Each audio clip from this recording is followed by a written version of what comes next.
This week I'm using my favorite ingredient, the Canadian egg, to make a classic omelette the way I was taught in Europe years ago, but now you can make for your family to enjoy.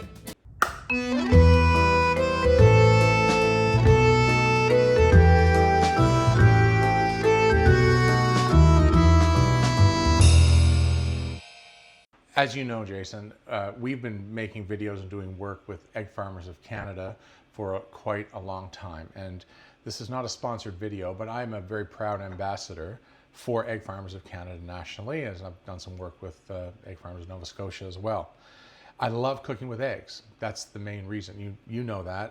I've always been a passionate egg cook. And it's a go-to in our house all the time for dinners, quick, affordable, healthy meals, and very versatile. Uses up things that are in the fridge and imparts this wonderful flavor into everything that we make. So I thought, even though we've done a video like this previously, we haven't done it on our channel. I thought we could do a classic French omelet day. And this is the way I was taught 28 years ago when I landed in Europe. And they actually, still at that time, there's these old tales about how apprentices in the 50s, and going way back, but like you get an apprentice and if you had to make an omelet for the chef in order to get the job, kind of thing. That was the test. That was the test. That actually does happen. I had to make an omelet when I got to Switzerland. And there were other things as well. I used to do a green salad. That was the test that I often gave apprentices, making a salad, just to see if they understood seasoning and technique. But the omelet is very special. Now, old school classical French omelets have no color. They're very, very wet in the middle. And we take it a bit further.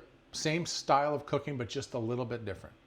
And this is one of my favorite omelet pans. I'm very proud of all of the discoloring. Just imagine the number of dishes and people that have been fed out of this pan. This type of stuff excites me. I don't know why, but it does.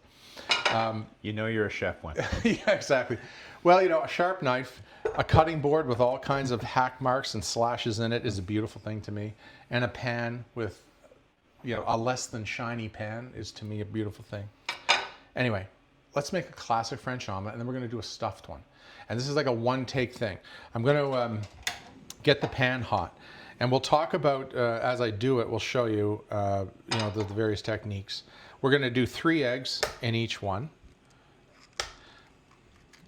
3 extra large eggs. Now, I don't have my usual kitchen towel in my arm, so let's get rid of those.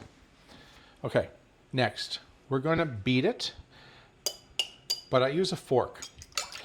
I use a fork because, and notice I haven't seasoned yet. I don't put the salt in too early because the salt can discolor. But I'm using the edge of the fork to break the albumin and to get a lovely, homogeneous, custardy kind of look.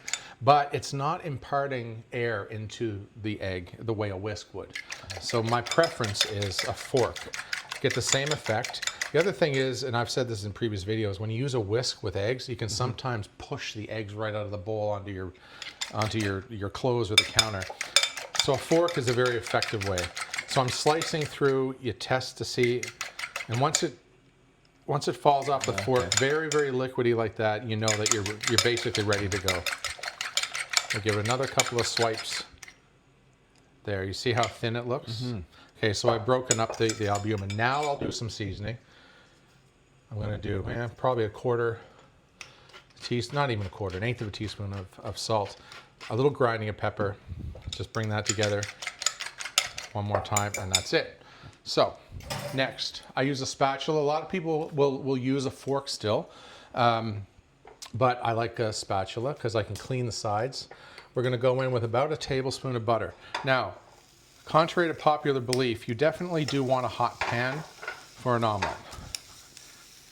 So we're going to make that butter melt, and we want it to be nice and foamy, okay, but not turning brown. So that's a hot pan, melted butter, just starting to bubble in with the egg. Now, you can be as aggressive as you wish with this, but I don't think, you see a lot of pan shaking, a lot of this, which is very, there's nothing wrong with that because you want to make a short custard with all of this. But You can also slow everything down slightly. And once you get to the point of you're sort of spreading that out. I see. Okay, now we're going to go to the side and I'm going to start to move that down. I'm doing that by pounding. I'm sort of loading everything to the front. See that? Yep.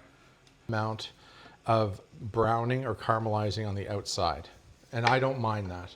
The other thing I like is to put a little bit of extra butter into the pan just behind the omelet. And it will sort of help that coloring a little bit and build flavor.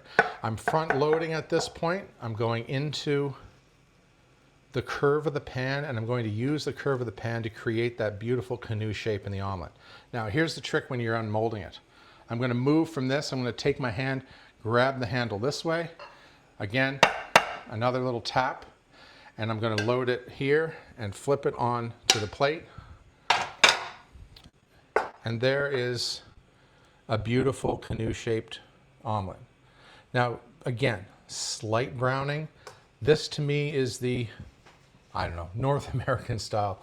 It's still really, really tender and beautiful in the middle. So let's open that up so you can see. Okay, so I just love it. It's so elegant, right? But you can see if you look in here that it's still very, very creamy and moist. All right, it's a little further than a classic French omelet. If you went to a Parisian bistro, you'd probably get a little moister than that. But to me, that's sort of a good middle of the road North American style. Again, if you wanted to garnish it up, you could take a small amount of butter and just give that lovely glaze on the top. Serve that with a salad, maybe some fresh parsley or chive over the top of it. Actually have some chives, and maybe on the next one we make, we'll do some chives as well. Okay, so that is sort of the classic, very plain omelet, salt, pepper, and a little bit of butter. That is a dish with, again, salad, piece of toast, hunk of bread, baguette with butter. Yeah. Quick, delicious, healthy. It really is. So that is the base. Now we're going to do a stuffed one.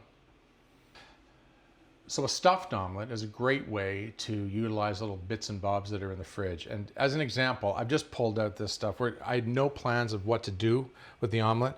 I've got a single piece of deli ham.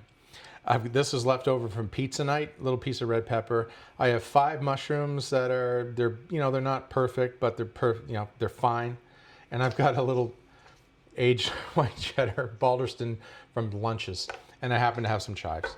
So we're going to do a ham, mushroom, pepper, aged white cheddar, and chive stuffed omelet. And that's an excellent way to sort of use up what you have. And you can customize it, right? Because you make them so quick. Somebody doesn't want cheese, doesn't want meat, whatever, you can just sort of tweak it to their liking. So I'm going to quickly chop this up, saute it, and we'll come back and make our stuffed omelet.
So I'm going to sort of do that tap over here off the heat. You can see how the egg is still creamy, yet it's set all the way around. Yeah. And now we're going to do that little bump, which sort of front loads everything, okay? Now, you can stuff it in many different ways. You could actually continue to make the omelet fully like we did before, and then take a knife and slit the top, open it up, and stuff the filling down that way. But I prefer to do it this way because it makes everything warmer and it keeps everything nice. So into the middle goes our ham, peppers, and mushrooms that we sauteed. And really all we did there was to warm it through and get rid of some of that water. So everything's warm, but you can still see it's still nice and creamy. So the last thing I'm going to do is I'm going to quickly go back on here. We're going to grate a little white cheddar. And this is a nice aged white cheddar, so it has a nice punch, almost like putting a little bit of Parmesan on a pasta. You don't need a lot of it, and just the heat inside that omelet will melt that nicely. Okay. Yeah. So now, again, we're going to finish off. We're going to do this little bump, and you can see how it goes to the front. Yeah. We're going to gently start to work that over like this. Bump, bump, bump. You can pull this back. So we're using the shape of the pan to create that lovely canoe shape. Now the cheese is starting to melt, and now we're ready to unmold. So we grab our plate, you reverse this, and onto the plate. And there is our beautiful stuffed omelet. Now again, a little bit more color into this than you would get if you were in France, but at the same time, I really prefer that. It's still really creamy and beautiful on the inside. If you want to put a little extra butter on there, you can do that. You want to put a few fresh chives. I decided to put the chives in the egg for this one. I just like to warm them through.